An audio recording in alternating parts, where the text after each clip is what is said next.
Hey guys, and welcome back to the Tutorial Millennial channel. In this video, I am going to be showing you how to save your CapCut videos, and I'm going to show you how to save it to just the CapCut application and how you can save it to your gallery. So let's just, I've already edited the video, as you can see if I go to Effects.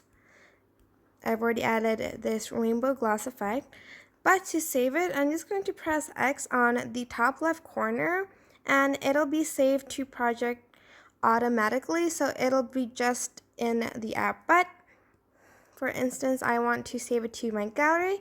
It's more like you're gonna export it to your gallery, so I'm just going to click this one on the top right corner and wait for it to export to my gallery. And just press done, and if I just go to my gallery, it will be right here on the top left corner and it has been saved.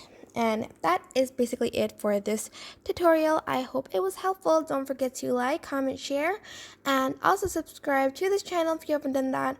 If you have any questions, just leave it in the comment section down below and I will try my best to answer them all. Thank you so much for watching. Bye!